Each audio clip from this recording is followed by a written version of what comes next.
अस्सलामु अलैकुम वरहमतुल्लाहि वबरकातुह।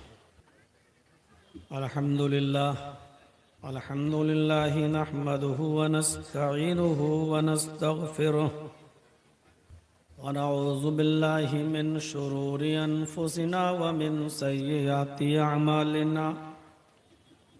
मन यहदिहिल्लाहु फला मुज़िल्ल लहु व मन युज़लिल्हु फला हादिय लहु।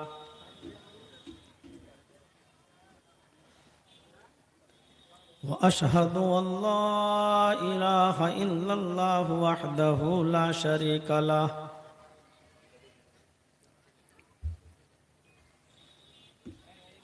व अशहदु अन्न मुहम्मदन अब्दुहु व रसूलुहु। अम्मा बाद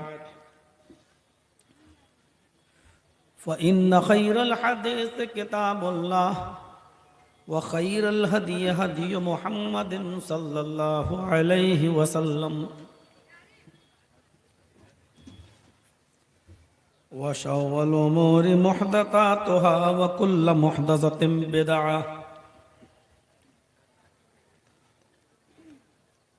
व कुल्लु बिदअतिन ज़लालह व कुल्लु ज़लालतिन फिन्नार। अऊज़ु बिल्लाहि मिनश शैतानिर रजीम।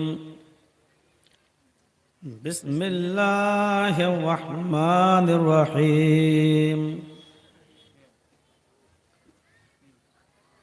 उतलु मा ऊहिया इलैका मिनल किताब व अक़िमिस सलाह इन्नस सलाता तन्हा अनिल फ़हशाइ वल मुनकर वलज़िक्रुल्लाहि अकबर वल्लाहु यअलमु मा तस्नऊन।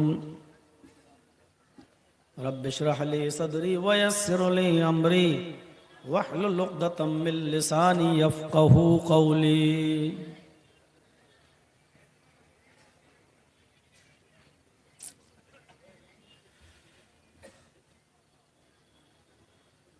स्टेज पर बैठे हुए मुअज़्ज़ज़ व मुअक्कर उलमाए किराम, बिलखुसूस फ़ज़ीलतुश शेख मौलाना ज़ियाउल हक़ साहब,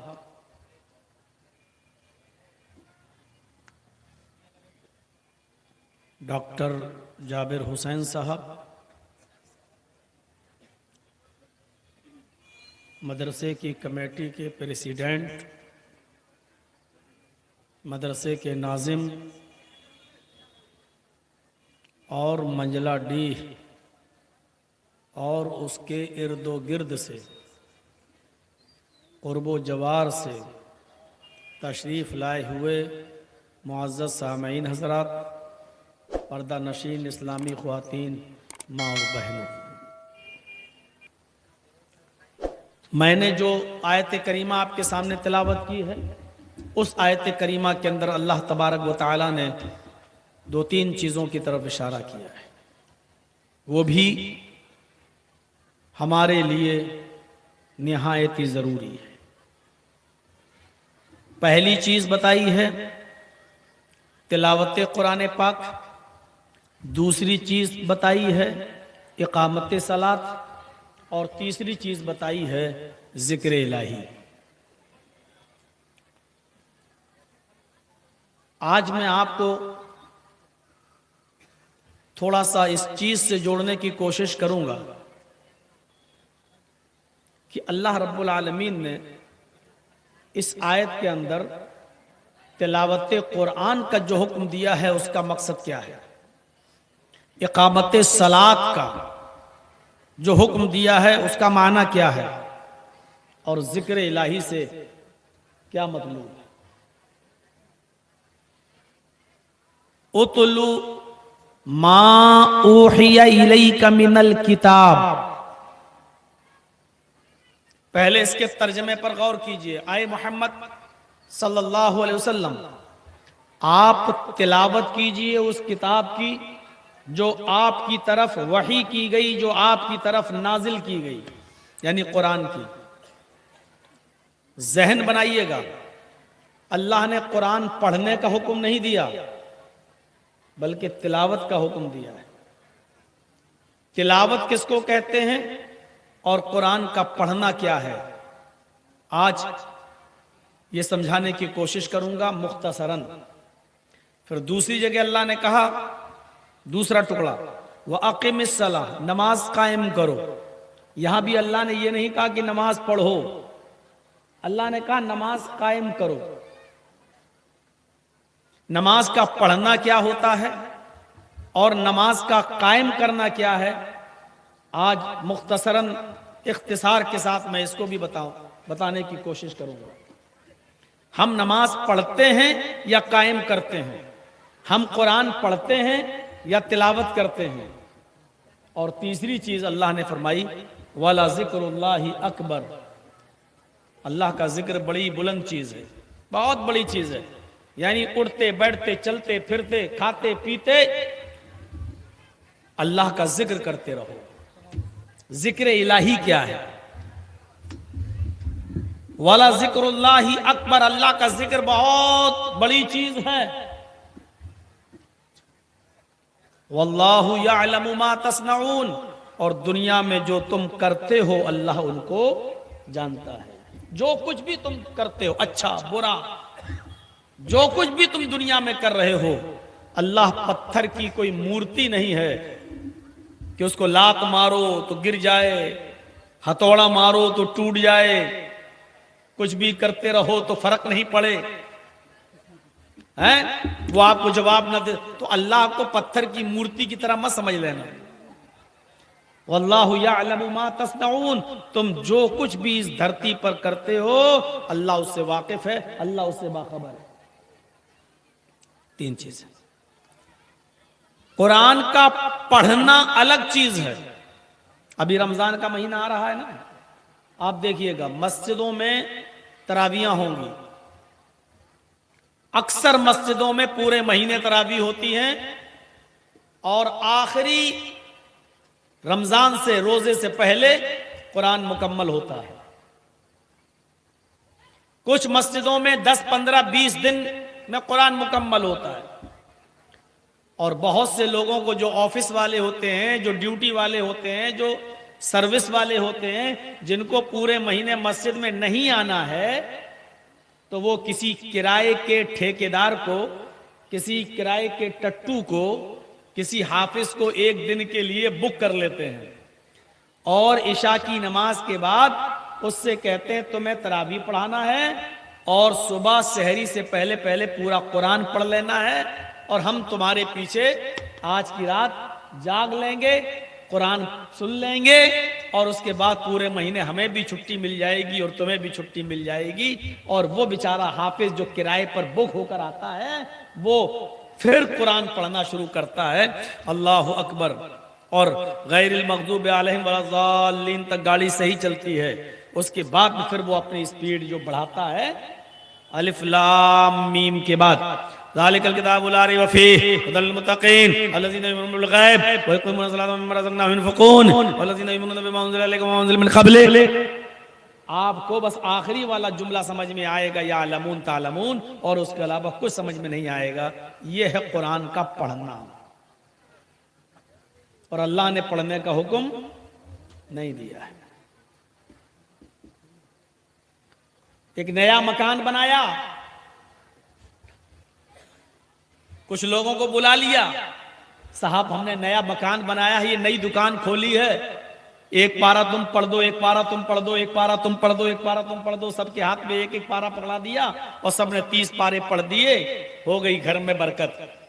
अब जिंदगी भर उसमें शैतान नहीं आएगा, चाहे उसमें कितना भी टीवी चलाओ और तुम्हारी बीवी चाहे कितना भी ड्रामे और नौटंकी देखती रहे, सास भी कभी बहू थी, अलिफ बाबा 40 चोर, कुछ भी सुनती रहे, अब उसमें शैतान नहीं आएगा, क्योंकि आपने किराए के ठेकेदारों को बुलाकर एक दिन कुरान पढ़वा लिया है। यह है कुरान पढ़ना। कोई आदमी मर गया, उसके मरने के बाद चंद लोगों को बिठा के एक एक पारा पकड़वा दो और पूरा कुरान जब हो जाए तो बख्श दो मरने वाले को। अब मरने वाला सीधा जन्नत में चला जाएगा, चाहे उसने दुनिया में जितनी भी शराब पी हो, जुआ खेला हो, चोरी की हो, जिना किया हो, बेईमानी की हो। इन बच्चों पर तो कंट्रोल करो, अब तो ज्यादा भीड़ नहीं रह गई है। इन रजाकार लोगों, इनसे कहो कि ये तो जाएं, शोर न करो।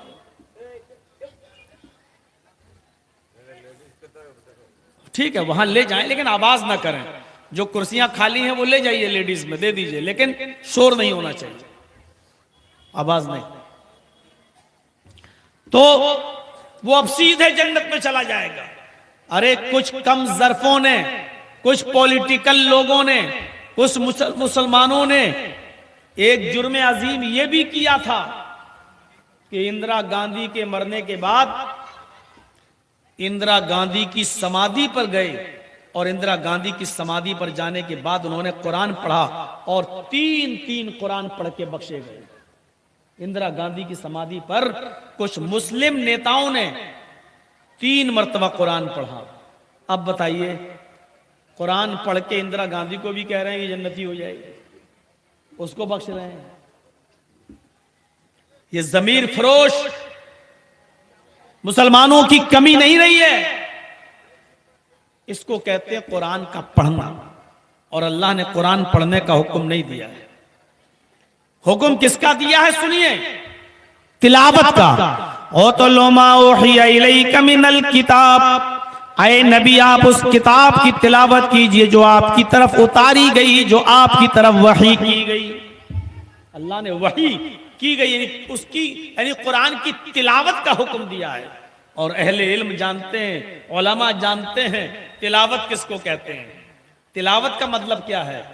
तिलावत ये मसदर है और तला यतुल्लू तलवन व तिलावतन, तला यतुल्लू बाबे नसरा से आता है। तला यतुल्लू का माना अरबी जबान में होता है पीछे पीछे चलना। अरबी जबान में तला यतलू का माना होता पीछे पीछे चलना, और उसी से मुश्तक तिलावत, यानी कुरान की तिलावत करो का मतलब यह है कि कुरान के पीछे पीछे चलो। एक आयत पढ़ ली, अब इस पर अमल करो, यह है पीछे पीछे चलना। दूसरी आयत पढ़ी, उसके पीछे यानी अमल करो। तीसरी आयत पढ़ी, उस पर अमल करो। चौथी आयत पढ़ी, उस पर अमल करो। कुरान को समझो ज्यादा और पीछे पीछे चलो। और जो बच्चा अपनी मां के पीछे पीछे चलता है वो खतरनाक जानवरों और दरिंदों चरिंद से महफूज रहता है। आप देख लीजिए, जंगल में देख लीजिए, एक मुर्गी अंडों पर बैठती है और जब उससे बच्चे पैदा होते हैं, निकलते हैं, तो मुर्गी जहां जाती है अपने बच्चे अपने पीछे पीछे ले जाती है। और जब कोई बिल्ली को देखती है तो वही मुर्गी पर फैलाकर अपने बच्चों को अपने अंदर समेट लेती है। जो बच्चे अपनी मां के पीछे पीछे चलते हैं वो महफूज रहते हैं। हम और आप कुरान के पीछे पीछे चलेंगे, महफूज रहेंगे। तमाम दुनिया की शर पसंद और बदकमाश कौमों के शुरूर फितन से, उनके शर्र फसाद से हम महफूज रहेंगे इंशाअल्लाह। लेकिन उसके लिए शर्त क्या है? हमें कुरान के पीछे पीछे चलना। अल्लाह हम सबको हज की या उम्रे की तौफीक अता फरमाए। आप जाइएगा तो अरब के अंदर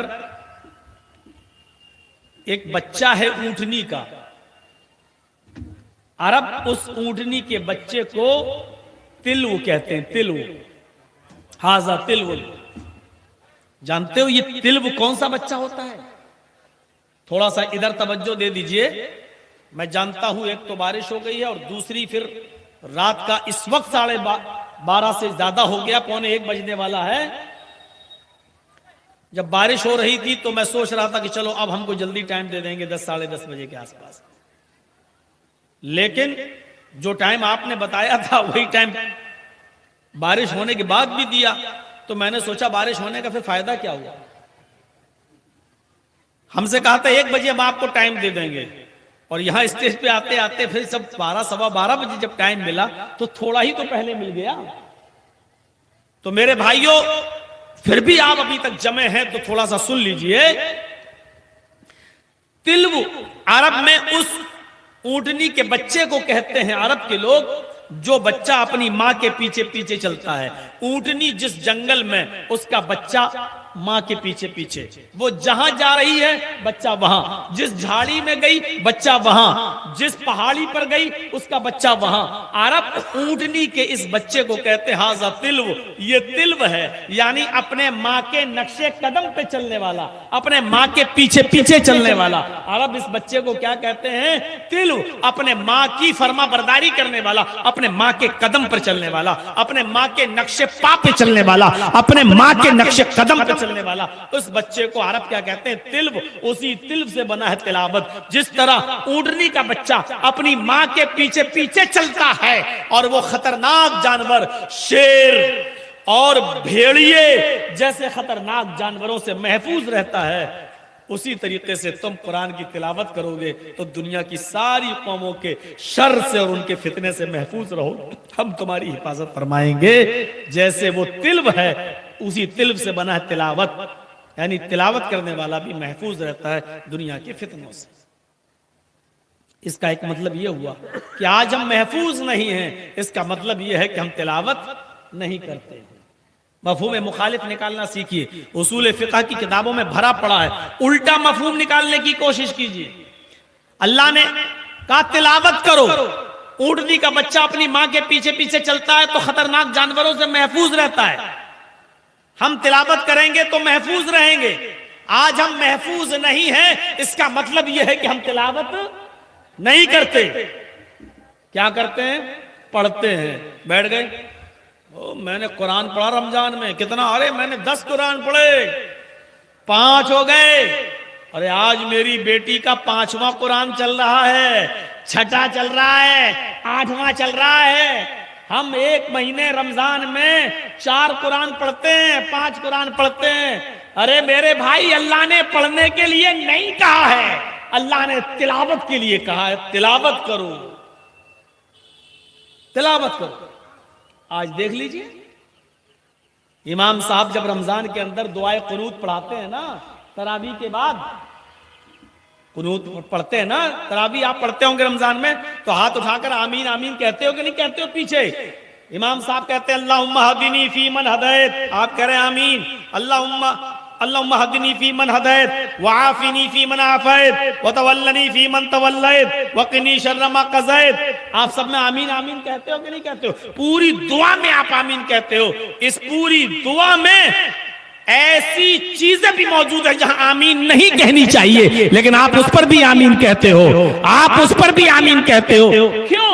इसलिए कि हम अरबी से वाकिफ नहीं है, हम जानते नहीं है कि कहां आमीन कहना चाहिए और कहां नहीं कहना चाहिए। मेरे भाइयों, यही हाल कुरान के पढ़ने का है। हम पढ़ रहे हैं, हमें मालूम नहीं है कि कुरान कहां हमें जाने का हुक्म दे रहा है, कहां जाने से रोक रहा है, हमें पता नहीं है, इसलिए हम पढ़ रहे हैं। कुरान ने पढ़ने के लिए नहीं कहा है, कुरान ने तिलावत करने के लिए कहा है। कुरान ने तिलावत करने, सऊदी अरब में जब आप जाएंगे, उम्रा करेंगे रमजान के महीने में, देखिए इमाम हरम तिलावत कर रहे होते हैं, और जब आयाते जहन्नम पर पहुंचते हैं तो नमाज पढ़ाते पढ़ाते रोने लगते हैं।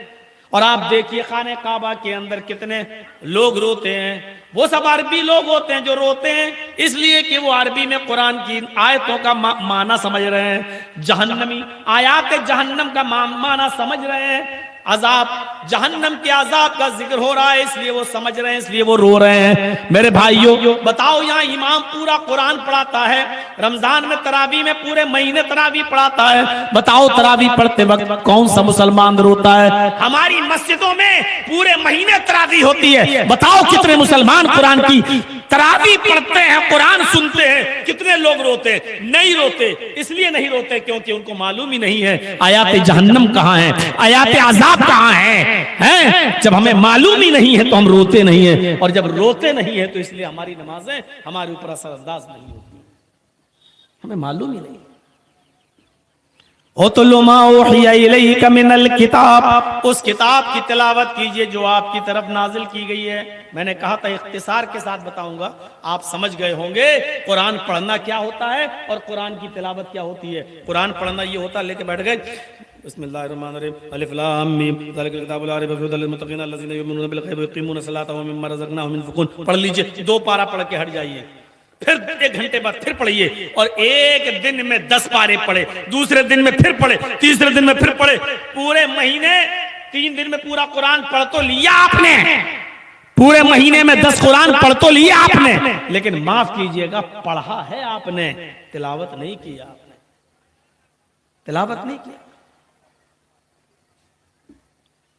और तिलावत करने वाले लोग कौन होते हैं? अल्हम्दुलिल्लाहि रब्बिल आलमीन। अल्लाह ने रब्बुल आलमीन क्यों कहा है? अल्लाह रब्बुल आलमीन है, रब के माना पालने वाला है, वो सारी कायनात को पालता है। अच्छा, इसका मतलब यह है कि वो इंसानों को भी पालता है, हैवानों को भी पालता है, दोस्तों को भी देता है, दुश्मनों को भी देता है, मुसलमानों को भी पालता है और काफिरों को भी पालता है। उसकी नजर में ऐसा नहीं है कि वो सिर्फ अपनी नियामतों से गैर मुस्लिमों को फायदा ना पहुंचाओ, मुसलमानों को दे, ऐसा नहीं। परवरिश का मतलब सबकी। ये सूरज निकलता है तो इसकी रोशनी सिर्फ मुसलमानों को नहीं मिलती है, हिंदुओं के खेत में भी जाती है, सिखों के खेत में भी जाती है, ईसाइयों के और यहूदियों के खेत में भी जाती है। आसमान से जब बारिश होती है तो हिंदुओं, मुसलमानों, सिखों और ईसाइयों सबके खेत से अनाज पैदा होता है। वो खिलाता है तो सबको खिलाता है।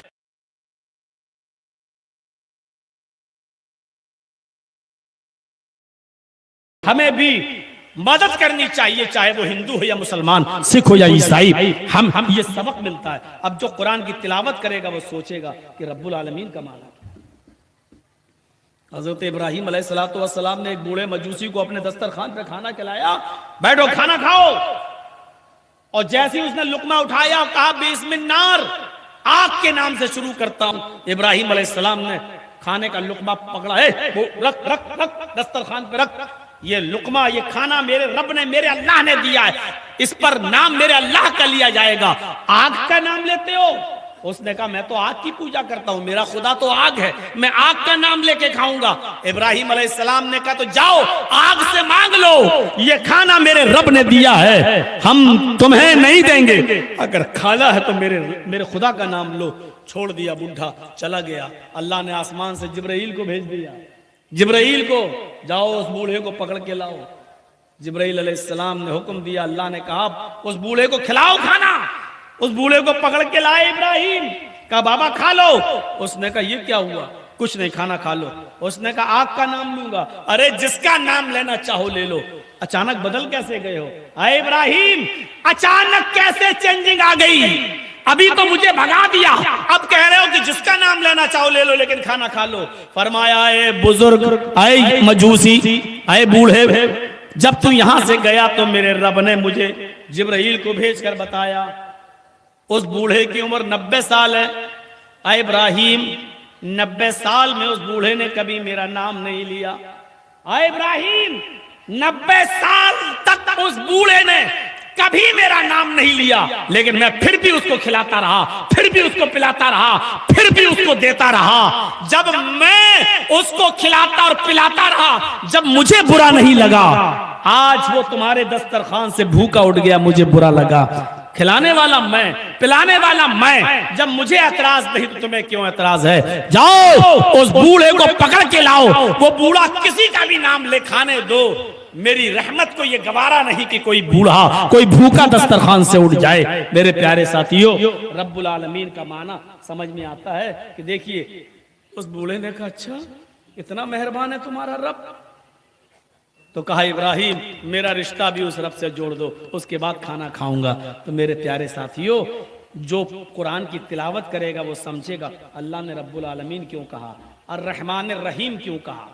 रहमान का मतलब भी बहुत रहम करने वाला, और रहीम का मतलब भी बहुत रहम करने वाला। जब रहमान कह दिया था तो फिर रहीम कहने की जरूरत क्या थी? जब रहमान का माना बहुत रहम करने वाला तो हो गई थी बात। जब रहमान का मतलब बहुत रहम करने वाला तो रहीम फिर क्यों पेश किया? और रहीम का मतलब भी बहुत रहम करने वाला, क्या तर्जमा करोगे? और रहमान रहीम, जो बड़ा ही रहम करने वाला, बहुत ही बड़ा मेहरबान है। दोनों का माना तो एक है, तो जब रहमान कह दिया तो रहीम की जरूरत क्या है? सोचोगे।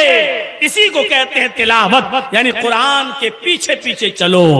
रहमान में और रहीम में क्या फर्क है? रहमान किस रहमत को कहते हैं और रहीम किस रहमत को कहते हैं? मेरे प्यारे साथियों, ये तमाम चीजें सोचने की हैं। इसलिए कुरान को पढ़ने से निकलिए और कुरान की तिलावत की तरफ आइए। अपने घरों में तिलावत कीजिए, अपने बेटों से भी करवाइए, बेटियों से भी करवाइए, बीवी से भी करवाइए, बच्चों को भी कुरान की तिलावत का हुक्म दीजिए।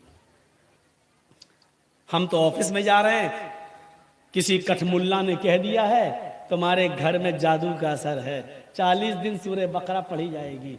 अब न हम पढ़ रहे हैं, न हमारी बीवी पढ़ रही है, न बेटी न बेटा। अब हमने मस्जिद के हाफिज जी को बुला लिया, हाफिज जी रोजाना जोहर के बाद आया करना और हमारे घर में सूरह बकरा की तिलावत करना। 40 दिन सूरह बकरा की तिलावत करो, हम 40 दिन के बाद इंशाअल्लाह तुम्हें मेहनत मजदूरी और तुम्हारी मेहनत का हम जरूर इंशाअल्लाह सिला देंगे, तुम्हें हम नवाजेंगे तुम्हें इनाम से। और हम मस्जिद के हाफिज जी को बुला के पढ़वा रहे। तेरे घर में सब मर गए थे पढ़ने वाले। मेरे भाइयों जरा तसव्वुर करो, आज 40 दिन हमें अपने घर की हिफाजत के लिए, अपने घर से शैतानी असरात को दूर करने के लिए भी हमारे पास वक्त नहीं है कुरान पढ़ने का। हम मस्जिद के इमाम को या किसी हाफिज को ढूंढ के लाते हैं और 40 दिन अपने घर में कुरान पढ़वाते हैं, और 20 दिन के बाद पता चलता है हाफिज भी गायब, घरवाली भी गायब, बीच में लेके भाग गया। और तिजोरी खोल के देखी तो सोना चांदी भी गायब। कोई बड़ी बात है? पाकिस्तान से जब सीमा हैदर आ सकती है 4-4 बच्चों को लेकर, हम कहां पड़े हैं? कैसे भरोसा कर लेते हो? ना हाफिजों पर भरोसा करने की जरूरत है, ना मौलवियों पर। शैतान सबके साथ लगा होता है। कैसे तुम फरिश्ता समझ लेते हो? अपनी जवान बेटियों को बिठाल देते हो, कहता है वो झूम रही हूं, और ये कठमुल्ला कह रहा है उसके ऊपर बहुत बड़ा असर है। अबे उसके ऊपर असर नहीं, तेरी खोपड़ी पर असर है। बेटी पर नहीं, उस मौलवी पर असर है। भोपाल में एक बार ऐसा मंजर आ गया था मेरे सामने। लोगों ने कहा करो मौलाना। हमने कहा अरे भैया मैंने कभी जिंदगी में किया नहीं, इसके लोग अलग होते हैं। कहने लगे मौलाना देख तो लीजिए चल के। हम लोग देखा बाल खुले हो, हमने ये क्या कर रही है? कहा मौलाना यही तो हाल है, हम बर्बाद हो गए, लुट गए, इलाज कराते कराते परेशान। अब वो लड़की कह रही है ये क्या करेगा कल का लौंडा। हमें उस वक्त हमारी उम्र कम थी, 15 साल पहले की बात। ये क्या करेगा कल का छोकरा। और हकीकत में हम कुछ करना जानते वानते नहीं थे। हमने कहा भैया बाहर निकले, हमने उसके बाप से कहा किसी और को ढूंढो, हमारे बस की बात नहीं, हम चल रहे। अरे मौलाना कुछ। हमने कहा सुनो तुम्हारी बेटी को कुछ नहीं हुआ, लड़की के सामने हमने कहा, और हमें मालूम नहीं था हुआ कि नहीं हुआ, लेकिन हमने धूल में लाठी मारी।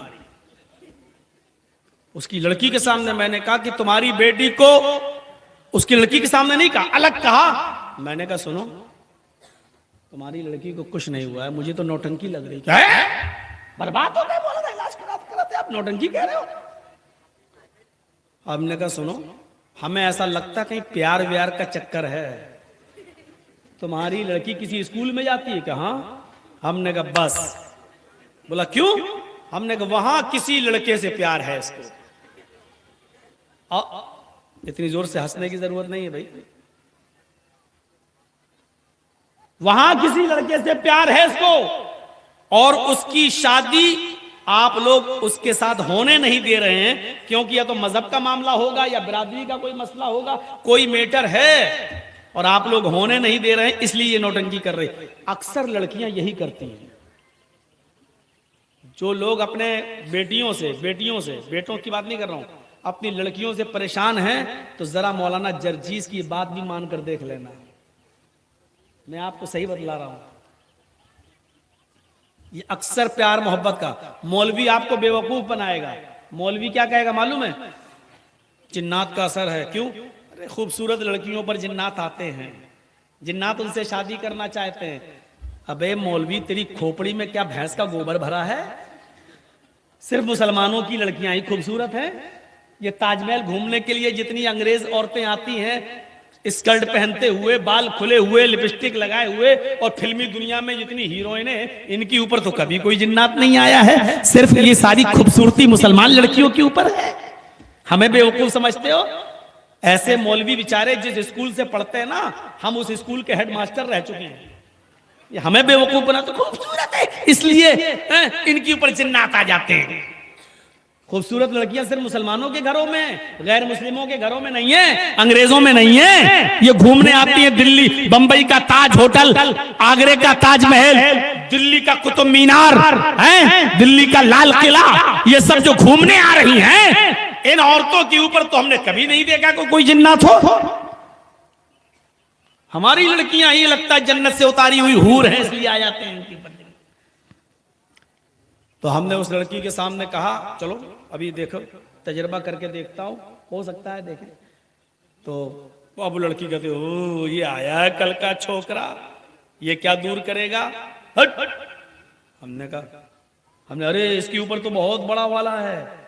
देखिए अब हमने उसके सामने नौटंकी की। मैंने कहा अरे ये तो बहुत बड़ा खतरनाक है।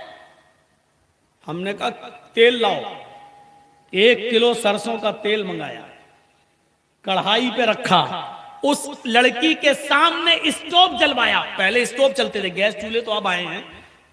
स्टोव जलवाया और कढ़ाई में तेल जब खौलने लगा, उबलने लगा, फेना देने लगा, तब मैंने लड़की के भाइयों से कहा कि अपनी बहन के हाथ पैर पकड़ो।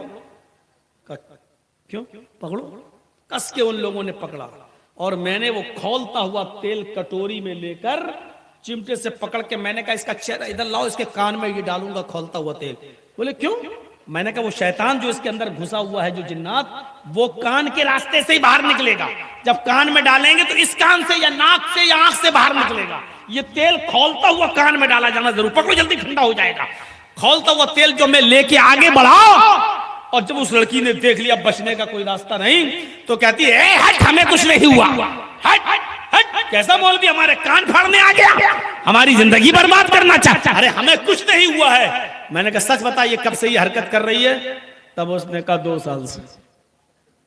और बात वही निकली, एक क्रिश्चियन लड़का था, एक ईसाई लड़का था जिससे वो प्यार करती थी। उसने कहा मेरे बाप वहां शादी नहीं होने दे रहे, इसलिए हमने ये ड्रामा करना शुरू किया ताकि ये मान जाए। नौटंकियां अपने घरों से शुरू हो रही हैं। हम समझते हैं नहीं, बहुत भरोसा है हमें अपने घर की बेटियों पर। मैं ये नहीं कहता हूं कि नहीं होता है, मैं मना नहीं कर रहा हूं, लेकिन 95% नौटंकी और ड्रामेबाजी और 5% होता भी है तो अल्लाह के रसूल ने उसका इलाज बताया है। सूरह फातिहा पढ़िए, सूरह बकरा का पहला और आखिरी रुकू पढ़िए, आयतल कुर्सी पढ़िए, चारों कुल पढ़िए, मुअव्वज़तैन खास तौर पर पढ़िए, दम करिए। आपने उसका इलाज भी बताया है, आपने उसका तरीका भी बताया है। और अफसोस कि हमारे पास एक माहिर हकीम है, एक माहिर डॉक्टर है, एक एक्सपर्ट हकीम है, एक एक्सपर्ट डॉक्टर है, वो हमें इलाज बतला रहा है जादू और टोने का। लेकिन आज हम इन कठमुल्लाओं के पीछे पड़े हुए हैं। लौबान जलाओ, अगरबत्ती जलाओ, लाल काला धागे से नापते हैं ऊपर से नीचे तक, थोड़ी देर के बाद वो धागा छोटा हो जाता है, फिर नापा, फिर वो बड़ा हो गया, तो देखो इसके ऊपर जादू का असर है। ये हमारे सामने जरा डोरा नाप के देखो, हम बताते हैं कि कैसे छोटा होता है और कैसे बड़ा होता है। और मुझे उन लोगों ने बताया जो ये सब करते थे और जिन्होंने तौबा कर ली, जिन्होंने तौबा कर ली और कहा कि अब हम ये गलत काम नहीं करेंगे। उन्होंने बताया मौलाना ये डोरा छोटा कैसे होता है और बड़ा कैसे होता है, उन्होंने बताया। तो मेरे प्यारे साथियों, जिस घर में कुरान की तिलावत हो, दिन भर में 24 घंटे में 100 मर्तबा ये दुआ पढ़ते रहिए, ला इलाहा इल्लल्लाहु वहदहु ला शरीका लह लहुल मुल्क व लहुल हम्द व हुवा अला कुल्लि शैइन कदीर। अल्लाह के नबी सल्लल्लाहु अलैहि वसल्लम फरमाते हैं, जो शख्स दिन भर में 100 मरतबा ये वजीफा पढ़ेगा, ला इलाहा इल्लल्लाह वहदहू ला शरीका लह लहुल मुल्कु व लहुल हम्द व हुवा अला कुल्लि शैइन कदीर, उस शख्स को कभी जादू और टोने का असर नहीं होगा, उसके ऊपर कभी जादू का असर नहीं होगा, कभी शैतान उसके ऊपर गालिब नहीं आ सकता है। पढ़िए, हम आपको दुआएं बतला रहे हैं और आप भरोसा करते हैं कटमुल्लाओं के ऊपर। अब 100 मरतबा पढ़ना है, अब आप उसको चाहे जैसा बना लो। हर नमाज के बाद 200 मरतबा पढ़ना शुरू कर दो, 5 नमाजों में हो गया। वो 100 मरतबा पढ़ना, 20 हर नमाज के बाद 20 मरतबा पढ़ना शुरू कर दीजिए, 5 नमाजों में 100 मरतबा हो गया। या फजर के बाद बैठ जाइए मस्जिद में और 100 मरतबा एक ही बार में पढ़ लीजिए और उसके बाद में आप मस्जिद से बाहर निकल आइए, हो गया 100 मरतबा। आपको 100 मरतबा पढ़ना है, चाहे आप 5 नमाजों में 20-20 मरतबा पढ़ लें, चाहे आप एक ही नमाज में 100 बार पढ़ लें, चाहे आप सुबह 50 बार पढ़ लें, शाम को 50 बार पढ़ लें, आप उसको बांट भी सकते हैं मुख्तलिफ हिस्सों में। आपको 24 घंटे में दिनों रात में 100 मरतबा पढ़ना है। आप अपनी सहूलत के एतबार से सोच लें और पढ़ लें, आपके ऊपर शैतानी असर, जादू और टोने का असर नहीं हो सकता है। मेरे भाइयों, ये अल्लाह के नबी सल्लल्लाहु अलैहि वसल्लम ने बताया है। पढ़िए बुखारी किताबुज़्ज़िक्र व दाअवात। मेरे भाइयों, आपको बुखारी के अंदर ये रिवायत मिल जाएगी। अल्लाह के रसूल हमें दुआएं बतला रहे हैं और हम कटमुल्लाओं के पीछे भाग रहे हैं।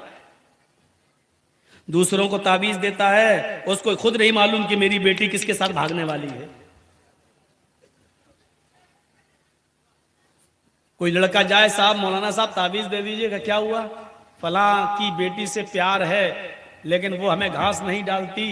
इमाम साहब ताबीज भी दे देते हैं और कहते थे काले कपड़े में लपेट लेना और उस लड़की के सामने आ जाना, मचल जाएगी, भागते हुए तेरे पास आ जाएगी। एक ने कहा, मौलाना साहब आपकी बेटी से प्यार है, भाग भाग।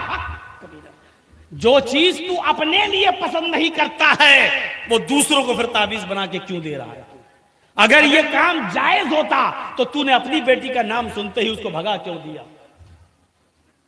और अगर अपनी बेटी के लिए पसंद नहीं करता तो फिर दूसरी बेटी को भागने का, मचलने का और उसको बेकाबू होने का ताबीज तू क्यों देता?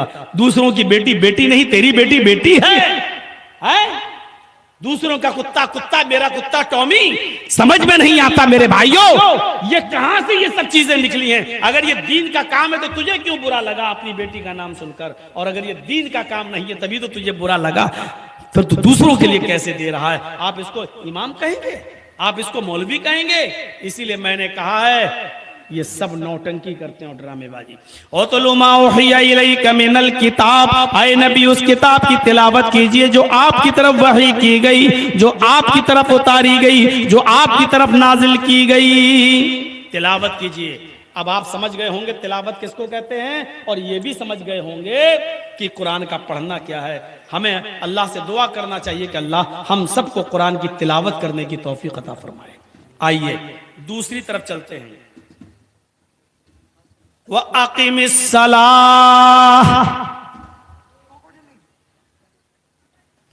नमाज कायम कीजिए, नमाज कायम कीजिए। पढ़िए नहीं, नमाज को कायम करना क्या है और पढ़ना क्या है। जैसे अभी बताया कुरान को पढ़ना क्या है और तिलावत क्या है। अब आप सुन लीजिए नमाज को पढ़ना क्या है और नमाज को कायम करना क्या है। अल्लाह नमाज को कायम करने के बारे में फरमाता है, इन्नस्सलाता कानत अलल मुमिनीना किताबम मौकूता। ये नमाज मुसलमानों के ऊपर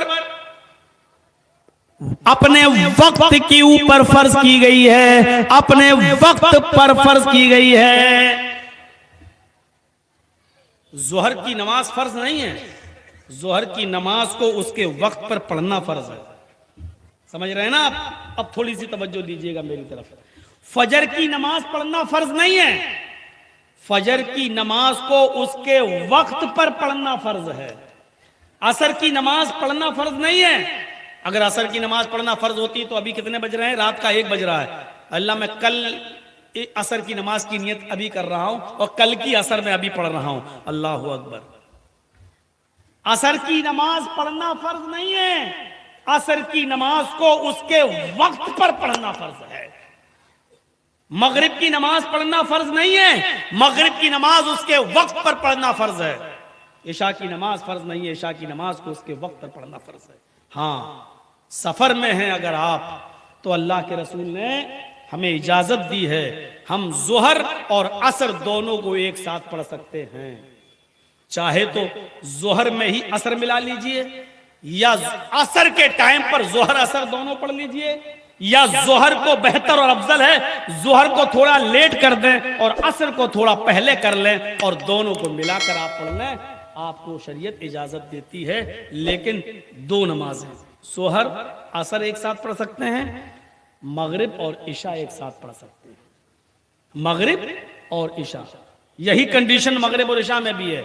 मगरिब में ही इशा पढ़ लें, या इशा में मगरिब और इशा दोनों पढ़ लें, या मगरिब को थोड़ा ताखीर कर दें और इशा को थोड़ा पहले कर लें और दोनों नमाजों को मिलाकर पढ़ लें। जब आप सफर में हो तब, या बारिश हो रही हो और रुकने का नाम न लेती हो और खदशा है कि ये बारिश मगरिब के टाइम हो रही है, इशा तक बंद नहीं होगी, तो आप मगरिब ही में मस्जिद में इशा भी जमात के साथ पढ़ सकते हैं। कोई मुमानित नहीं और जवाज की दलीलें मौजूद हैं, इसमें कोई शक की बात नहीं है। लेकिन दो ही नमाज हैं, जोहर असर एक साथ, मगरिब और इशा एक साथ। अब आप चाहें असर और मगरिब एक साथ पढ़ लें तो नहीं पढ़ सकते हैं, आप चाहें इशा और फजर एक साथ पढ़ लें तो नहीं पढ़ सकते हैं, आप चाहें कि फजर और जोहर एक साथ पढ़ लें तो नहीं पढ़ सकते हैं। इतना याद रखिएगा, फजर और जोहर एक साथ नहीं होगी, असर और मगरिब एक साथ नहीं होगी। समझ रहे हैं ना आप? सिर्फ जोहर और असर एक साथ, मगरिब और इशा एक साथ, इशा और फजर एक साथ नहीं, फजर और जोहर एक साथ नहीं, असर और मगरिब एक साथ नहीं, जोहर और असर एक साथ, मगरिब और इशा एक साथ। सिर्फ सफर में या मजबूरी में इजाजत दी है, इसके अलावा कोई रास्ता नहीं। अब सुनिए पढ़ना क्या है। इशा की अजान हो रही है या मगरिब की अजान हो रही है, आवाज हमारे कानों में जा रही है, अल्लाहु अकबर अल्लाहु अकबर। हमें मालूम है कि मगरिब के बाद फौरन जमात खड़ी हो जाएगी, लेकिन यहां इंडिया और ऑस्ट्रेलिया का मैच आ रहा है। सुनिए, 2 ओवर 3 ओवर बाकी रह गए हैं। हमने सोचा चलो यार, मैच तो रोज रोज नहीं आता है, मगरिब बाद में पढ़ लेंगे। अब आप उस 2 ओवर को पूरा देखने के लिए रुक जाते हैं, अजान की आवाज सुनने के बाद भी, ये जानते हुए भी कि 2 ओवर जब तक खत्म होंगे हमारी जमात निकल जाएगी। इसके बाद जानबूझकर आप नमाज छोड़ रहे हैं और पूरा ओवर देखने के बाद अब आप मस्जिद में जाते हैं, जमात खत्म हो चुकी है, वुजू बनाते हैं और आप नमाज पढ़ रहे हैं। यह है नमाज पढ़ना।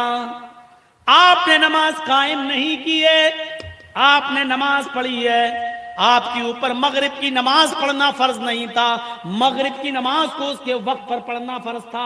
आपने वक्त पर नमाज नहीं पढ़ी, आपने वक्त निकल जाने के बाद जानबूझकर वक्त निकाल देने के बाद आपने नमाज पढ़ी है। यह नमाज पढ़ना तो हो गया, लेकिन नमाज कायम करना नहीं हुआ। समझ गए? हम कुरान लेके बैठ गए और एक ही दिन में पूरा कुरान पढ़ लिया। हमने कुरान पढ़ तो लिया, लेकिन कुरान की तिलावत नहीं हुई। हमने नमाज पढ़ तो ली, लेकिन ये नमाज पढ़ना हुआ, नमाज का कायम करना नहीं। शिया लोग नमाज पढ़ते ही तो हैं, नमाज कायम नहीं करते हैं। क्या करते हैं वो शिया हज़रात? 5 वक्त की नमाज एक ही टाइम में पढ़ लेते हैं, खड़े अल्लाह, बल्कि वो एक एक हफ्ते की भी घटती पढ़ लेते हैं, 1 हफ्ते तक छुट्टी मिल जाएगी। और उनके यहाँ सुन्नतें नहीं है, मेरे बहुत करीबी दोस्त हैं, मैं लखनऊ में रहता हूं इस वक्त और लखनऊ शियों का गढ़ है। मेरे 5-6 लोग, 5-6 साथी बहुत दोस्त हैं लखनऊ में शिया हज़रात। कभी कभी उनके साथ चाय वाय भी पीना होता है। रहते हैं तो जाहिर बात है कि उनसे दुश्मनी तो नहीं रखी जा सकती है, पड़ोस पे है, चाय भी पीते। उनके यहाँ सुन्नतें नहीं है, वो हमें बताते हैं। हम लोग सुन्नतें कहाँ पढ़ते हैं? हमारे यहाँ फजर भी 2 रकात है, जोहर भी 2 है, असर भी 2 है, मगरिब भी 2 है, इशा पढ़ते 5 टाइम की, लेकिन सारी नमाज वो 2-2 रकात पढ़ते हैं। और इतनी बड़ी गिट्टी पर, जिसको वो सिद्दका बोलते हैं, सिद्दका, उस पर सर रखते हैं, यानी मिट्टी का वो होता है, और करबला की वो मिट्टी होती है, उस मिट्टी का इतना बड़ा टोकन सा बना होता है जिसको सिदका बोलते हैं, उसको वो जमीन पर रखकर उस पर सजदा करते हैं। वो कहते हैं कि इस जमीन पर हमारा सजदा नहीं होगा, करबला की मिट्टी पर हमारा सजदा होगा। तो वो करबला की मिट्टी से सिदका बनता है और उस पर वो सजदा करते हैं। तो वो कहते हैं 2 रकात, हमारे यहाँ सुन्नतें नहीं है। तो वो क्या करते हैं? 2 जोहर, 2 असर, 2 मगरिब, 2 इशा, 2 फजर पढ़ना ही है उनको।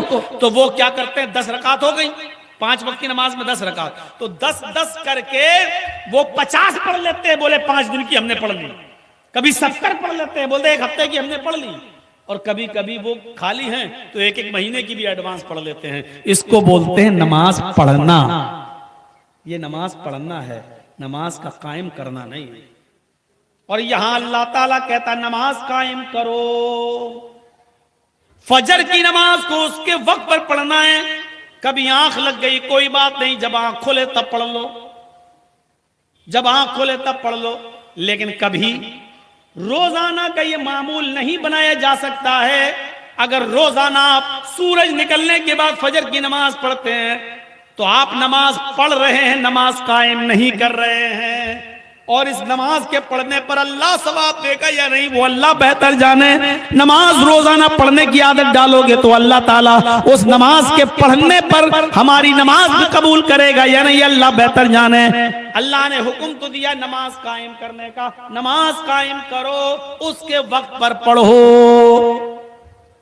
हजरत अनस रज़ियल्लाहु ताला अन्हु, जिन्होंने लंबी उम्र पाई, अबू बकर का जमाना भी पाया, उमर का जमाना भी पाया, उस्मान का जमाना भी पाया, अली का जमाना भी पाया, उमर इब्ने अब्दुल अजीज के दौर में ये जिंदा हैं। और उमर इब्ने अब्दुल अजीज जब नमाज पढ़ाते थे तो ये उनके पीछे नमाज पढ़ने चले जाते थे।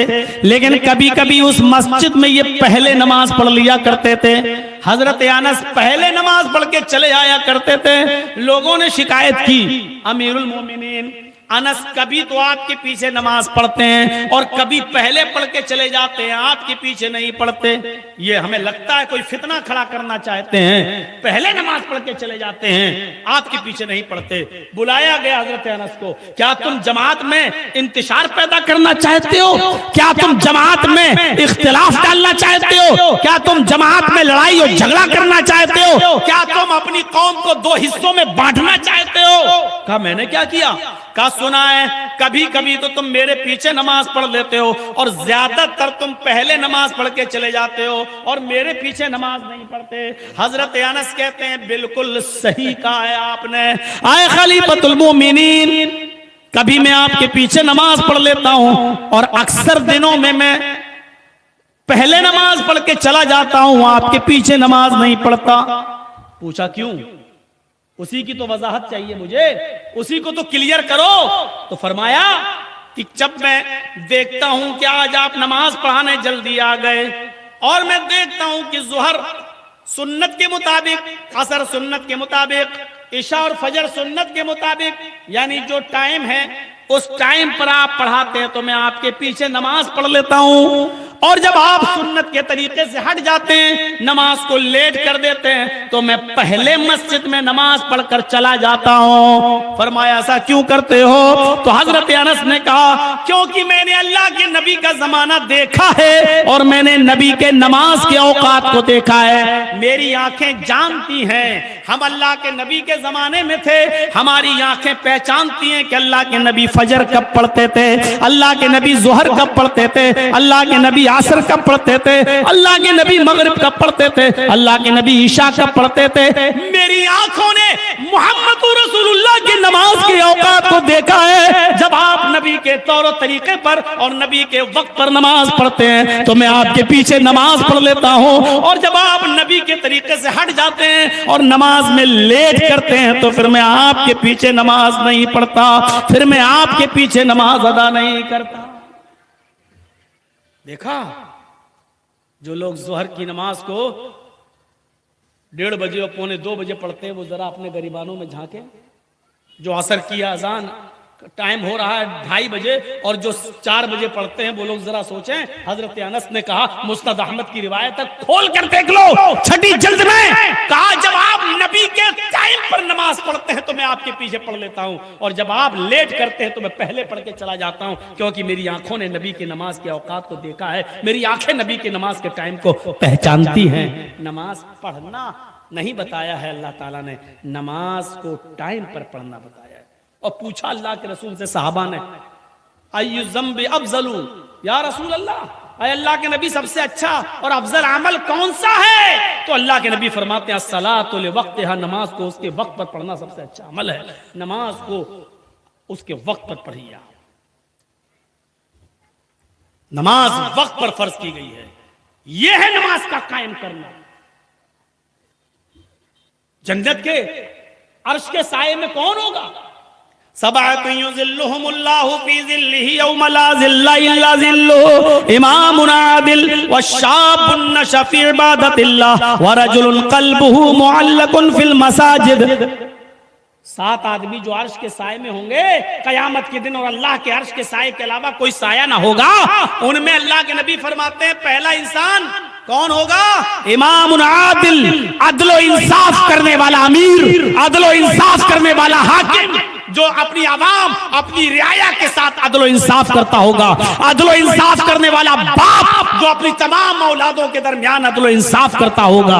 ये नहीं चलेगा मेरे बड़े बेटे ने ज्यादा खिदमत की तो बड़े बेटे को ज्यादा जमीन दे दो, मेरे छोटे बेटे ने कम खिदमत की मुझे पूछता नहीं तो इसको कम हिस्सा दे दो, जिसने मेरी ज्यादा खातिर मदारात की उसको हम ज्यादा दे दें, और जिसने कम की उसको हम कम कर दें। जहां अदलो इंसाफ का पलड़ा खराब हुआ, जहां अदलो इंसाफ में कमी हुई, इस बाप की नमाजें इसके मुंह पे मार दी जाएंगी। और कयामत के दिन अल्लाह अपना हक माफ कर सकता है, लेकिन बंदे का हक मारोगे तो अल्लाह माफ नहीं करेगा। ये याद रखना, ये याद रखना। ये नहीं चलेगा कि कौन ज्यादा, बाप देखता कि देखें बुढ़ापे में मेरी कौन ज्यादा खिदमत करता है, और जो ज्यादा खिदमत किया उसको उसमें खुश हो गया और उसको ज्यादा दे दिया। ये नहीं चलेगा। मेरी बेटी की शादी में 10 लाख खर्च हो गया, इसको जमीन की क्या जरूरत है? 10 लाख खर्च कर तो दिया, 10 लाख नहीं 10 करोड़ का भी जहेज दे दोगे अपनी बेटी को, तब भी वो तुम्हारे मरने के बाद तुम्हारी वरासत में हकदार होगी, उसका हक कोई मार नहीं सकता। और अगर ऐसा नहीं हुआ तो कयामत के दिन वो तहज्जुद गुजार ही क्यों ना हो बाप, अल्लाह की कसम 7 जमीन का तौक उसके गले में डाला जाएगा। अरे 2 किलो का बांट अभी गले में डाल दो तो गर्दन ऊपर नहीं होगी, 7 जमीन का तौक कैसे उठाओगे? एक बालिश्त भी अगर किसी ने जमीन किसी की मारी, ये कितनी है? ये एक बालिश्त, ये यहां से लेके यहां तक, इतनी जमीन भी अगर किसी ने किसी की नाजायज मारी, अल्लाह के रसूल फरमाते हैं 7 जमीनों का तौक उसके गले में डाला जाएगा। 5 किलो का बांट उठा नहीं पाओगे, अभी गर्दन में डाल दो ऐसे हो जाएगी, वैसे नहीं होगी। ये जमीनों का बोझ कैसे उठाओगे? सोचो। 7 ये, और होंगे ऐसे बहुत से लोग, किसी ने अपने भाई का हक मारा होगा, कोई अपनी बहनों का हक मारे बैठा होगा। ऐसे भी मां बाप होंगे जिन्होंने एक औलाद को ज्यादा दे दी होगी, एक को कम दे दी होगी। ऐसे भी होंगे जिन्होंने अपनी बेटियों को कुछ नहीं दिया होगा, शादी करा दी। क्या होगा? ये नमाज का टीका देकर धोखा मत खा जाया करो, बहुत बड़ा अल्लाह वाला है। किसी की लंबी दाढ़ी देखकर धोखा मत खा जाया करो, ये बहुत बड़ा अल्लाह वाला है। नहीं चलेगी ये सब। ये देखो कि उसके मामलात कितने सही हैं, सारी औलाद उससे खुश है या नहीं, उसकी बेटियां उससे खुश हैं या नहीं। हमारे यहां रमजान का महीना था इटावा में, और हम मस्जिद के अंदर वुजू बना रहे थे। रमजान में जुमेरात का दिन था, तो एक लड़का मेरे बगल में वजू बना रहा था, बड़ा आदमी था, लड़का का मतलब आदमी, और उसकी बहनें 6 महीना पहले हमारे घर पे आके अपने इसी भाई की शिकायत कर चुकी थी, और वो हमसे मसला पूछने लगा रोजे की हालत में, और वजू बना रहे हैं मस्जिद में, जो टोटियां होती हैं तो उसमें हम वजू बना रहे हैं। तो वो ऐसे कुल्ला उल्ला करने के बाद कहता है, मौलाना एक मसला बता दीजिए। हमने कहा जी बोलो। कि ये कुल्ला करते हैं जो रोजे की हालत में ऐसे पानी फेंक देते हैं, तो जबान में थोड़ा पानी तो चिपक ही जाता है। ये भाई पानी हमने कुल्ला किया तो थोड़ा सा जो पानी जबान में चिपक गया, और अगर ये हलक के नीचे चला जाए तो क्या रोजे में फर्क पड़ेगा? गौर कीजिए, बज़ाहिर कितना मुत्तकी लग रहा है, कितना परहेजगार लग रहा है। रोजे में हमने कुल्ला की, और कुल्ला करेंगे ही, कोई वजू बनाएंगे तो कुल्ला करेंगे नहीं। अब जाहिर है कि कुल्ला जब करेंगे तो कोई आदमी ऐसे तो नहीं करेगा ना, दांतों से रगड़ रगड़ के पानी तो नहीं फेंकेगा ना। तो अब जो पानी जबान में लग गया, अगर वो थूक के साथ निकलकर वो पानी भी हलक में चला जाए तो उससे रोजे पर कोई फर्क नहीं पड़ता। ये सही हदीस है, ना उस पर हमारा मुआखजा होगा। कुल्ला करने का हुक्म दिया, हमने कुल्ला किया, हाँ मुंह का पानी हलक के नीचे हमने नहीं उतारा, लेकिन अब जबान में जो चिपक गया वो हलक में चला जाए, या थूक हमने निकल लिया, वो उस पर कोई फर्क नहीं है। तो वो पूछ रहा है कि रोजे पे कोई फर्क पड़ेगा? मैंने कहा बेटा आज जुमरात है, कल जुमा है, मैं खुतबा यहीं दूंगा शाही जामा मस्जिद में इटावा में, ये मसला कल बताऊंगा। तो दूसरे दिन वो नहा धो के अगली सब में पहले बैठा है आके कि आज मौलाना बताएंगे।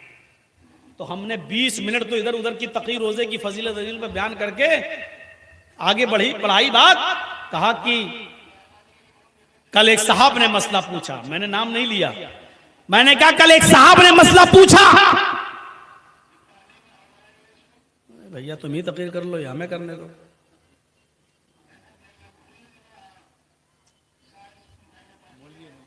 ऐसे नहीं होता है, वो छोड़िए। अरे भाई साहब आप लोग ऐसी हरकत मत कीजिए, अपने मोबाइल को बंद कर लीजिए, मौलाना की तकरीर आराम से सुनिए। आप मोबाइल नहीं, वो उधर अनाउंसमेंट हो रहा है वहां। तो मैंने उसको कहा कि कल एक साहब ने मसला पूछा, मसला अच्छा पूछा। मैंने कहा उसने पूछा कि हलक जो जबान में पानी चिपक जाता है, अगर वो हलक के अंदर चला जाए तो उस पर रोजा टूटता है या नहीं? रोजे पे कोई फर्क तो नहीं पड़ता है? मैंने कहा सुनो, अपने रोजे की इतनी हिफाजत करने वाले लोग भी इस दुनिया में मौजूद हैं, लेकिन अफसोस यह है कि ये मसला वो पूछता है जिसने अपनी बहन का हक मार के खा लिया है और बहन को यारो मददगार छोड़ दिया है। अपनी बहन के हक को मारकर अपनी जमीन में उसने मिला लिया है। अपनी बहनों का हक मारने वाले ये मसला पूछते हैं हमसे कि रोजे पे कोई फर्क पड़ता है कि नहीं पड़ता है। अब उसका सर नीचे। लेकिन अच्छा हुआ कि कोई हमें नाम बताना ही नहीं था, ना उसको रुस्वा करना था, एक एहसास दिलाना मकसद था। अल्लाह का हक तो अदा कर रहे हो, लेकिन बंदों के हक मार रहे हो। अल्लाह अपना हक तो माफ कर सकता है, लेकिन बंदों का हक मारोगे तो अल्लाह माफ नहीं करेगा। अब लोग इटावा में मौलाना यार किसके बारे में कहा है, 2-4 आदमी, मैं समझ रहा हूं तीर किसको लगा। मैंने कहा समझ रहे हो तो पूछ क्यों रहे हो? ऐसे ऐसे लोग हैं। जैसे कभी कभी वो लोग जो कूफा में जिन्होंने हजरत हुसैन को शहीद किया था, कत्ल किया था, इमाम हरम से मसला पूछते थे वो, क्या अगर हालत एहराम में एक मक्खी या मच्छर में मार दूं तो क्या हमारा हज या उम्रा बेकार हो जाएगा? क्या हम गुनाहगार हो जाएंगे? तो हजरत इमाम हरम उसका फतवे का जवाब देते थे, जिन्होंने हजरत हुसैन को कत्ल कर डाला, जानबूझकर हजरत हुसैन को शहीद कर दिया, उनको कत्ल कर दिया। हजरत हुसैन के कातिल आज एक मक्खी या मच्छर के मारने के बारे में मसला पूछते हैं कि अगर हालत एहराम में मच्छर मार दूं तो क्या मेरे हज पर कोई असर पड़ेगा? हालत एहराम में आज वही हाल है। मेरे भाइयों, पूरा का पूरा गुड़ खा जाएं और फिर पूछे कि गुलगुले हलाल है कि हराम है, ये कौम का हाल है। जो पूरा का पूरा गधा खा जाएं फिर पूछे कि गधे के पैर हलाल है कि नहीं है। जो पूरा का पूरा सूअर खा जाएं और फिर पूछे कि सूअर का सर हलाल है कि हराम है, ये वो कौन। हम फिर वहीं पर आना चाहते हैं मेरे भाइयों कि अल्लाह अपना हक माफ कर सकता है, लेकिन अपनी औलाद का या अल्लाह के बंदों का हक मारोगे तो अल्लाह माफ नहीं करेगा। नमाज कायम कीजिए, और नमाज कोई जुल्म नहीं है। दुनिया में जितने भी नबी, जितने भी पैगंबर इस दुनिया में आए, अल्लाह रब्बुल आलमीन ने हर एक नबी पर नमाज फर्ज की थी। कोई एक नबी बता दो जो इस दुनिया में आया और उस पर नमाज फर्ज नहीं। हमारे ऊपर भी नमाज फर्ज है। हजरत ज़करिया अलैहिस्सलाम के बारे में कुरान कहता है, वनादतहुल मलाइकतु वहुवा काइमुन युसल्ली फिल महराब। फरिश्तों को हमने भेजा कि जाओ ज़करिया के पास, और जब फरिश्ते जमीन पर आए उन्होंने ज़करिया को पुकारा। फनादतहुल मलाइकतु, फरिश्तों ने हजरत ज़करिया को पुकारा तो हजरत ज़करिया ने कोई जवाब नहीं दिया। क्यों नहीं दिया? वहुवा काइमुन युसल्ली फिल महराब, इसलिए कि वो महराब में खड़े थे और नमाज पढ़ रहे थे। देखिए ज़करिया अलैहिस्सलाम के बारे में कुरान कह रहा है, फरिश्ते पुकार रहे हैं ज़करिया ज़करिया, और ज़करिया कोई जवाब नहीं दे रहे। क्यों? वहुवा काइमुन युसल्ली फिल महराब, इसलिए कि वो महराब में नमाज का पढ़ रहे थे। इस हाल में थे कि वो नमाज कायम किए हुए थे, नमाज पढ़ रहे थे, और नमाज की हालत में बोला नहीं जाता। तो नमाज हजरत ज़करिया पर भी फर्ज थी। हजरत लुकमान अलैहिस्सलातु वस्सलाम अपने बेटे से कहा करते थे, या बुनैया अक़िमिस्सलाह, आए मेरे बेटे नमाज कायम करो, आए मेरे बेटे नमाज पढ़ो, आए मेरे बेटे नमाज कायम करो। देखो लुकमान अलैहिस्सलाम ने भी नमाज कायम करने का हुक्म दिया। हजरत मरियम जिनकी पाक दामनी का ऐलान अल्लाह ने किया, अल्लाह ताला हजरत मरियम से भी कह रहा है, या मरियम कुनुती लिरब्बिक वसजुदी वरकई मअर राकीन, आए मरियम अपने रब के लिए नरम हो जा, अपने रब के लिए संजीदा हो जा। या मरियम कुनुती लिरब्बिक, आए मरियम अपने रब के लिए संजीदा हो जा, अपने रब के लिए झुक जा, अपने रब के लिए नरम हो जा। वसजुदी, और अपने रब को सजदा कर, वरकई मअर राकीन, और रुकू करने वालों के साथ रुकू कर। आए मरियम अपने रब के सामने सजदा कर और रुकू करने वालों के साथ रुकू कर। यानी आए मरियम नमाज पढ़ो, गौर करो, ये नमाज मरियम अलैहिस्सलाम भी फर्ज थी। अल्लाह ने हजरत मरियम को भी हुक्म दिया नमाज पढ़ो। ये नमाज हजरत इब्राहिम अलैहिस्सलाम पर भी फर्ज थी। हजरत इब्राहिम अलैहिस्सलाम ने जब हाजरा को और दूध पीते छोटे इस बच्चे इस्माइल को जब बेआबो गया वादी में छोड़ा, जब मैदाने मिना में छोड़ा, जब बिल्कुल सुनसान जंगल में छोड़ा और छोड़ के आगे निकल गए, तो अल्लाह रब्बुल आलमीन से यूं दुआ की, रब्बना इन्नी अस्कंतु मिन ज़ुर्रियती बिवादिन गैरि ज़ी ज़रा इंद बैतिकल मुहर्रम रब्बना लियुकीमुस्सलाह। आए हमारे परवरदिगार, आए हमारे रब, हमने अपनी आलो औलाद को, हमने अपनी ज़ुर्रियत को, हमने अपने बीवी बच्चों को, आए अल्लाह एक सुनसान जगह पर, एक बेआबो गया वादी के पास मैंने छोड़ा है। आए अल्लाह मैंने हाजरा को और अपने बेटे इस्माइल को उस बियाबान जंगल में छोड़ दिया है तेरे भरोसे पर। आए हमारे रब, हमने उस जगह इसलिए छोड़ा है लियुकीमुस्सलाह, ताकि वो नमाज कायम करें, ताकि वो नमाज कायम करें। कहीं नहीं आ रहा नमाज पढ़ें, ताकि वो नमाज कायम करें, ताकि वो नमाज, हम लोग आम मुहावरे में जो बोलते चले आ रहे हैं, सुनते चले आ रहे हैं, नमाज पढ़ो पढ़ो, इसलिए कह देते हैं पढ़ो। अब जबानों पे वही आ गया पढ़ो, वरना नमाज कायम करने का हुक्म है। रब्बना लियुकीमुस्सलाह, आए हमारे रब, हमने उस जगह इसलिए छोड़ा ताकि वो नमाज कायम करें। देखिए इब्राहिम अलैहिस्सलाम पर भी नमाज फर्ज थी। हजरत इब्राहिम यो दुआ भी मांगा करते थे, रब्बि जअलनी मुकीमस्सलाति व मिन ज़ुर्रियती रब्बना व तक़ब्बल दुआ। आए हमारे रब, मुझे और मेरी औलाद को नमाज कायम करने वाला बना दे, नमाज का पाबंद बना दे। रब्ब जालनी मुकीमस्सला, आय अल्लाह मुझे नमाज का कायम करने वाला बना दे। व मिन ज़ुर्रियती, और मेरी औलाद को, मेरे बच्चों को, मेरे घर वालों को भी अल्लाह नमाजी बना दे। रब्ब जालनी मुकीमस्सलाती व मिन ज़ुर्रियती रब्बना व तक़ब्बल दुआ, आय अल्लाह हमारी इस दुआ को कबूल फरमा ले। आय अल्लाह मेरे बीवी बच्चों को नमाजी बना दे, अल्लाह मेरे बीवी बच्चों को नमाज पढ़ने की तौफीक दे। देखिए ज़करिया अलैहिस्सलाम नमाज पढ़ रहे हैं, मरियम नमाज पढ़ रही हैं, हजरत लुकमान अपने बेटे को नमाज का हुक्म दे रहे हैं, इब्राहिम अलैहिस्सलाम कह रहे हैं आय अल्लाह मुझे भी नमाजी बना दे, मेरी औलाद को भी नमाजी बना दे, अल्लाह मेरी दुआ को कबूल फरमा ले। हजरत इस्माइल के बारे में कुरान कहता है वकान यामुरु अहलहु बिस्सलाती वज़्ज़काती वकान इंद रब्बिही मर्दिया। अल्लाह इस्माइल के बारे में कहता है कि इस्माइल अलैहिस्सलाम अपने बीवी बच्चों को हुक्म देते थे, कान यअमुरु अहलहु बिस्सलाती वज़्ज़काती, आए मेरी बीवी, आए मेरे बच्चों नमाज पढ़ते रहना और ज़कात देते रहना। इस्माइल अलैहिस्सलाम अपने बीवी बच्चों को नमाज पढ़ने का हुक्म और ज़कात देने का हुक्म देते थे।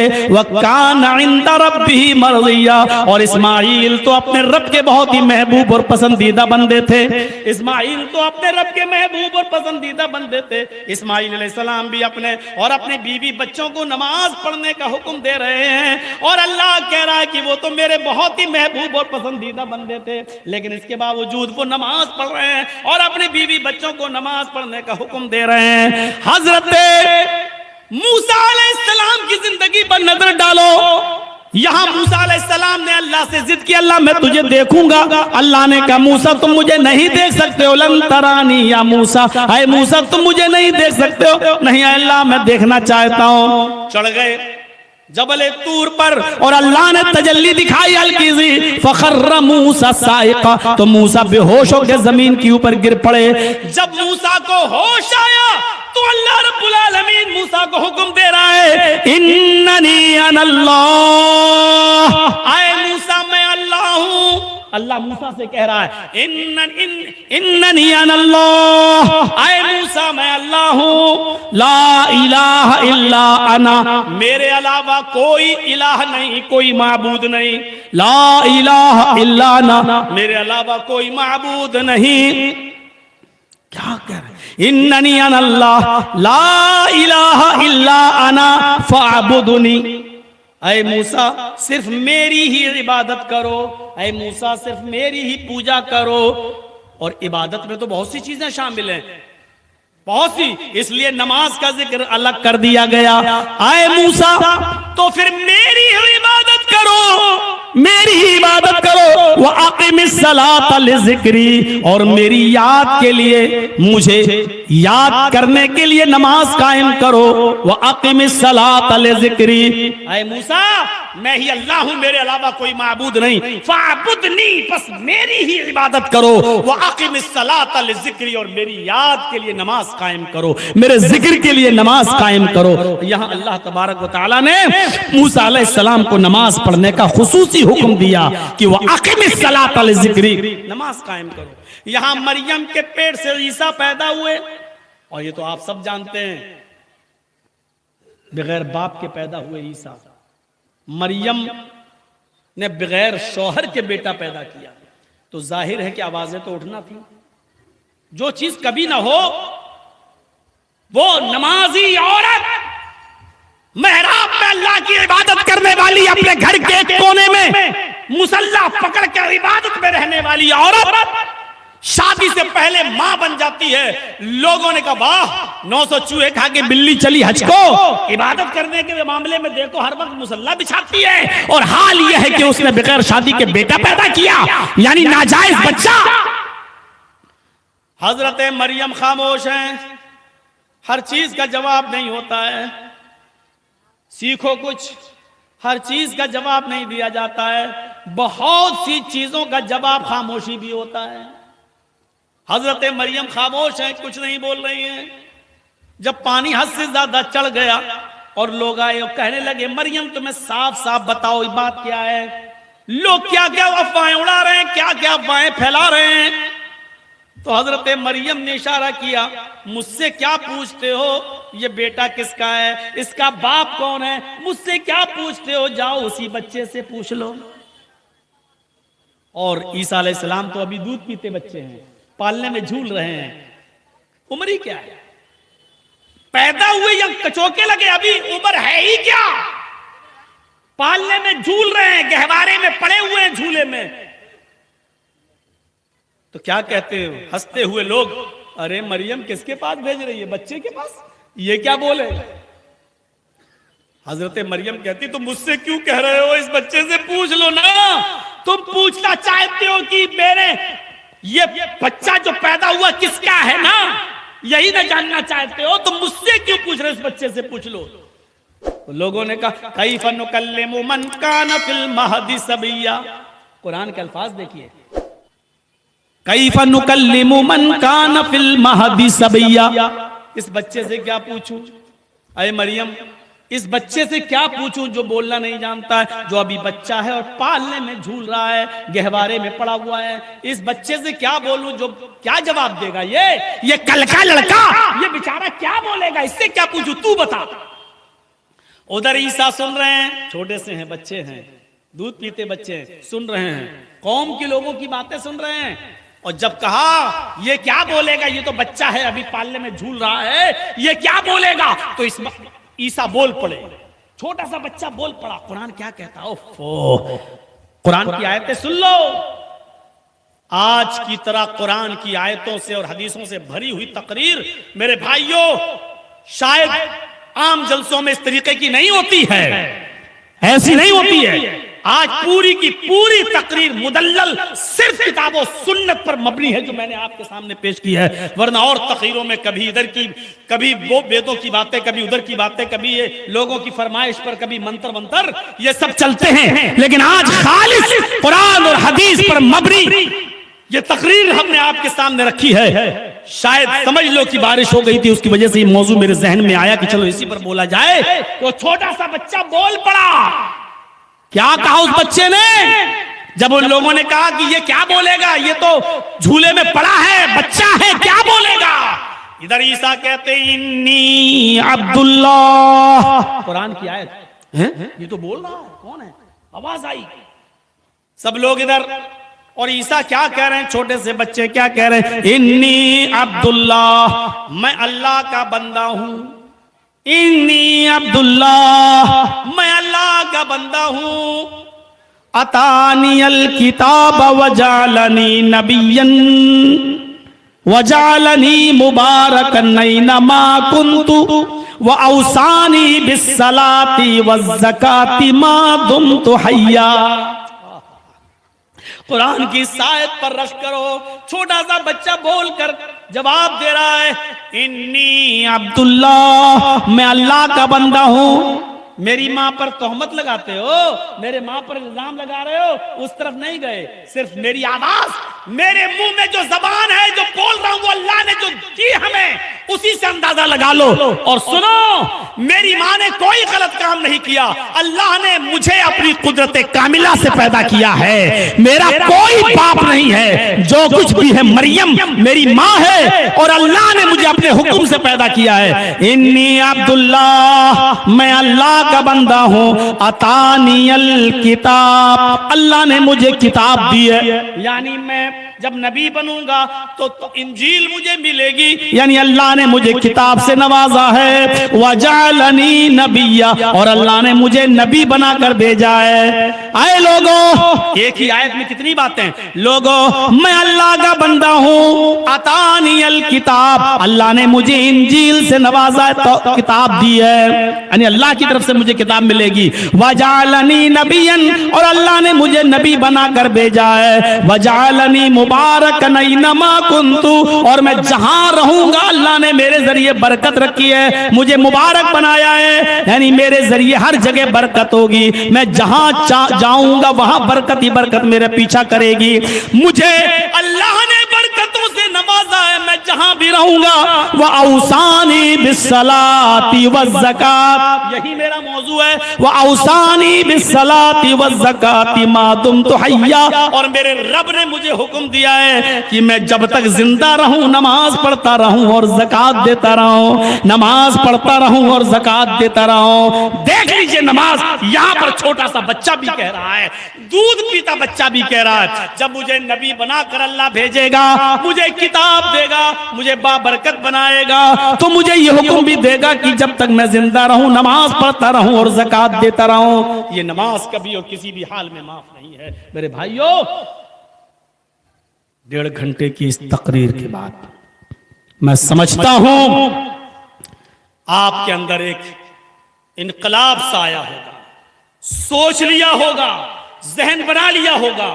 और सुन लीजिए यहां उठने से पहले कि अगर इस तकरीर के बाद भी सुबह अगर हमारी मस्जिदें खाली रहीं तो समझ लीजिएगा इस जलसे का कोई असर नहीं पड़ा, और अगर मस्जिदें भरी रही और आपने नमाज की पाबंदी कर ली तो समझ लीजिएगा कि जलसे के असरात हमारी जिंदगी पर मुरतब हो रहे हैं। आपका पैसा सही जगह पर गया है। मेरे भाइयों, इस 1.5 घंटे के और भी वाला जिक्रुल्लाही अकबर भी मैंने पढ़ा था कि अल्लाह का जिक्र बहुत बड़ी चीज है, बहुत बड़ी चीज है। तो जिक्र इलाही से अपनी जबान को मुज़य्यन रखो, हर वक्त पढ़ते रहो कभी ला इलाहा इल्लल्लाह। अल्लाह के नबी फरमाते हैं कि 2 कलमात ऐसे हैं जो जबान पर बहुत हल्के हैं, लेकिन कयामत के दिन मीजान पर जब तौले जाएंगे तो बहुत भारी होंगे। तराजू पर जब रखे जाएंगे कयामत के दिन तो बड़े भारी होंगे। उनसे ज्यादा भारी कोई और दूसरा जुमला नहीं। तो फरमाया कौन? कहा सुभान अल्लाहि व बिहम्दिही सुभान अल्लाहिल अज़ीम। इन जुमलों को पढ़ते रहिए, वजीफा बनाइए, जिक्र करिए। अल्लाह का जिक्र बहुत बड़ी चीज है। और कभी कभी कुरान में जहां जिक्र का लफ्ज आया उससे मुराद नमाज भी है। वमन अअरज़ान ज़िक्री फ़इन्न लहू मईशतन ज़न्का, जो मेरे जिक्र से एराज करेगा, जो मेरे जिक्र से एराज करेगा यानी नमाज नहीं पढ़ेगा, फ़इन्न लहू मईशतन ज़न्का, तो हम उसकी रोजी तंग कर देंगे। यहाँ जिक्र से मुराद नमाज है। और अल्लाह ने कहा अगर तुम जिक्र नहीं करोगे यानी नमाज नहीं पढ़ोगे तो अल्लाह क्या कहता है? फ़इन्न लहू मईशतन ज़न्का, तुम्हारी रोजी तंग कर देंगे। अल्लाह ने ये नहीं कहा बंद कर देंगे, अल्लाह ने कहा तंग कर देंगे।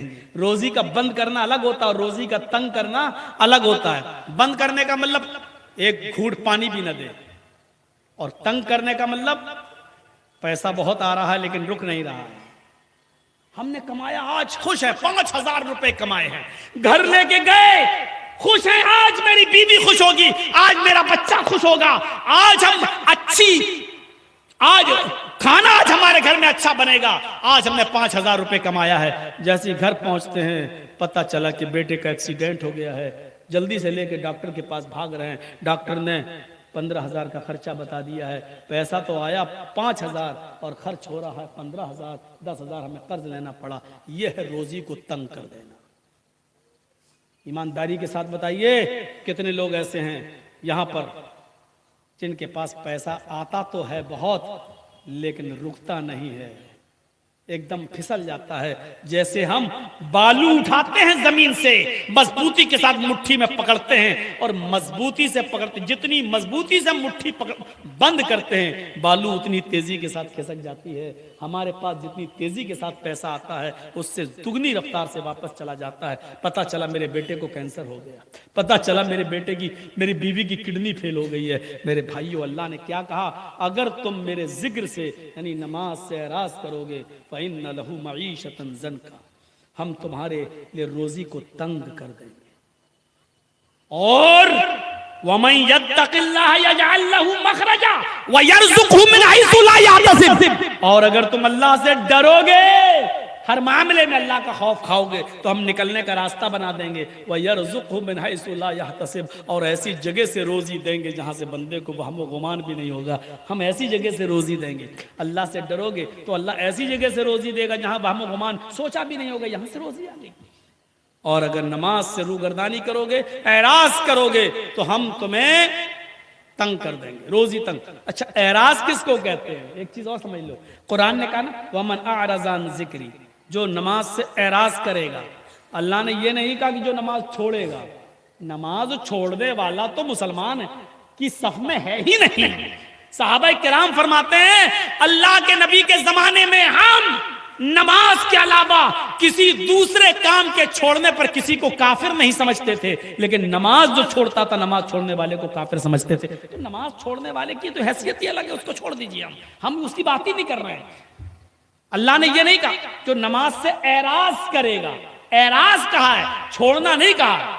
अल्लाह ने यह नहीं कहा मन अतरकसा, ये नहीं कहा मन अतरका जिक्री जो मेरे जिक्र को छोड़ेगा, मन तारा का जिक्री, ये नहीं कहा मन तारा का जिक्री जो मेरे जिक्र को छोड़ेगा। अल्लाह ने यह नहीं कहा, अल्लाह ने कहा मन आरजा अन जिक्री जो मेरे जिक्र यानी नमाज से एराज करेगा। एराज का मतलब माँ टीवी देख रही है, देखो सबसे बड़ी बात बतला रहा हूं, एक मिसाल से समझा रहा हूं मैं आपको। माँ टीवी देख रही है, उसका महबूब शो आ रहा है, ड्रामा आ रहा है, और इधर बच्चा भूख से रो रहा है। माँ जानती है कि बच्चा भूखा है, लेकिन वो अभी उठ नहीं रही है, रो रहा, ठीक है पहले ये सीरियल देख लूं, 10 मिनट का रह गया सीरियल, इसको देख लूं, अगर हम बच्चे को जाएंगे तो सीरियल छूट जाएगा, रुक जाओ। बच्चा रो रहा, रोने दे रही है और सीरियल देख रही है। 5 मिनट का सीरियल जब खत्म हो गया तब आई और बच्चे को उठाई और दूध पिलाया। देखिए दूध तो पिलाया, लेकिन जिस वक्त टीवी देख रही थी उस वक्त उसने बच्चे की तरफ तवज्जो नहीं दी। क्या कहते हैं, माँ ने एराज किया है, माँ बच्चे से एराज कर रही है, इसको कहते हैं एराज करना। दूध पिलाया लेकिन वक्त पर नहीं, जब बच्चे को भूख लगी तब नहीं, एराज कर गई, जब अपना सीरियल देख लिया तब लाई और तब दूध पिला रही है, इसको कहते हैं एराज करना। अजान हुई, हय्या अलस सला, हम न खाना खा रहे हैं, न लेटरीन है, न बीमार, किसी चीज कुछ नहीं, और फिर भी हम अभी जाएंगे, अभी पढ़ लेंगे। अब ये मतलब हुआ कि आप नमाज से एराज कर रहे हैं। बाद में जब नमाज पढ़ी तो जमात हो चुकी थी, नमाज तो पढ़ ली लेकिन जमात से निकल जाने के बाद पढ़ी, इसको कहते हैं एराज करना। अल्लाह ने छोड़ने के बारे में नहीं कहा, नमाज जो छोड़ते हैं उनका क्या अजाब होगा ये तो अल्लाह ही बेहतर जाने। यहां नमाज से जो मुंह मोड़ेगा, एराज करेगा, वक्त पे वक्त पढ़ेगा, अल्लाह कहता हम उसकी रोजी को तंग कर देंगे। ये तो उनके बारे में जो नमाज पढ़ रहे हैं, टाल मटोल कर ही सही, ये तो उनके बारे में कहा है। जो नमाज पढ़ ही नहीं रहे उनके बारे में क्या होगा ये तो अल्लाह ही बेहतर जाने। वमन अअरज़ अन ज़िक्री फ़इन्न लहू मईशतन ज़ंका, हम उसकी रोजी को तंग कर देंगे। तो अल्लाह के जिक्र से में लगे रहिए, नमाज से एराज मत कीजिए, अजान होते ही मस्जिद की तरफ जाइए, अल्लाह को याद कीजिए और नमाज की पाबंदी कीजिए। मुख्तसर सी तशरीह मैंने आपके सामने की है। अल्लाह से दुआ करता हूँ कि लाल आलमीन हमारी खताओं को माफ़ फरमा दे, हमारे